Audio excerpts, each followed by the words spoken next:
Whoosh makes the LMU 1.0 landing on Steam, as well as this short quick news video passing by.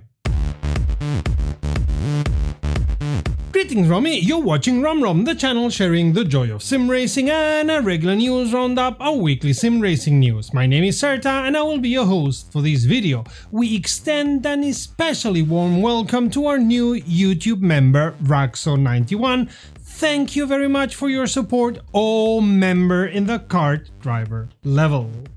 LMU 1 is here and we're gonna talk about that and a couple of other things, but this is not a long video and therefore not a long intro. Cue the news.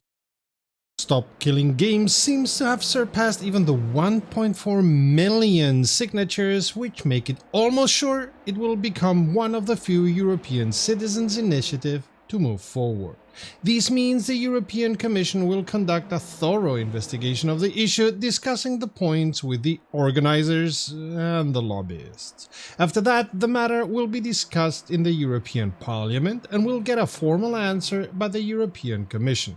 This doesn't mean the text will become law, and we've already seen the lobbyists of the gaming software lying through their teeth about what the initiative would mean to them and their CEOs' dreams of buying a 15th yacht. But it will bring the matter for sure forward and into the minds of many people, including the international press and of course the politicians in the European Parliament. And that is more than was happening before the initiative started. And let's not forget, one of the 14 vice presidents of the European Commission lent the initiative his full support, so that's not nothing. Added to that, not only has been the EU quite pro-consumer in the past, anything becoming law in the EU will send mighty ripples around the world because you don't want to neglect a 400 million people market. Even Apple had to bend the knee to EU law. In one point, the USB-C connector, Apple's arrogance is larger than any EU.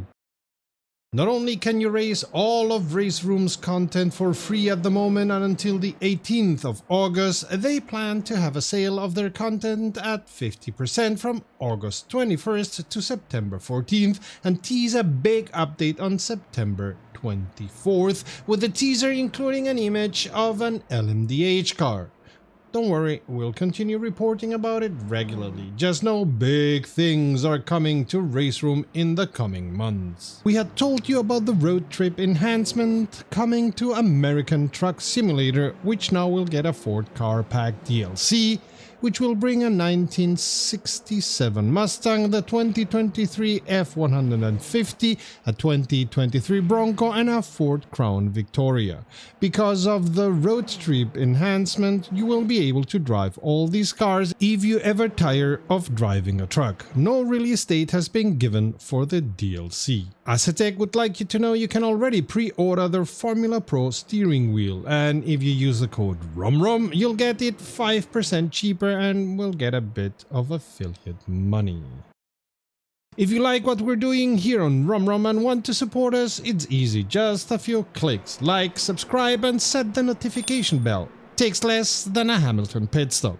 Thanks for your support. LMU Ultimate has now reached 1.0 level, is now out of early access, and with it came a big update and a tiny hotfix. Not only did it bring all the content we've been telling you about in the last weeks, new cars, new setup screen, even better tire physics, and so on, there were also big updates to the whole of the software. Game crashes won't take liveries into nirvana with them, and the livery editor won't crash the software either.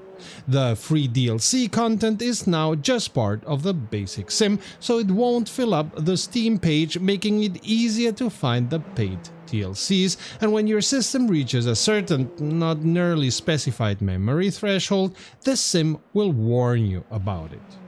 Now, setting up the HUD scale to full will keep the HUD visible, and a tiny change, the LMGT3 class will now be shown in green. This is a strange one.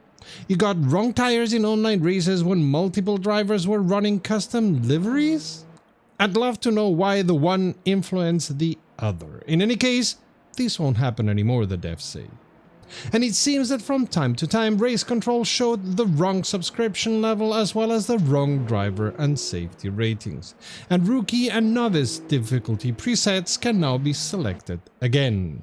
Moving on to tracks, pit lane track limits at Spa in endurance racing have been fixed, as has the terrain and road. Track limits were also corrected near garages at Interlagos, and some minor corrections were done to Circuit of the Americas, Fuji and Monza. LOD distance in cars, you know, the way cars look like when they are afar, has been streamlined.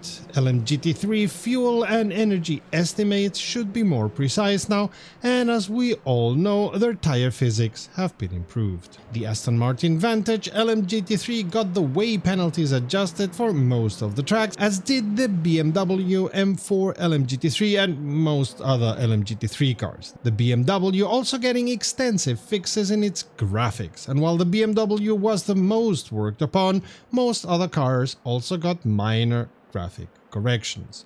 And if you were wondering about strange penalties on race starts, the code was quirky after an update they have taken back.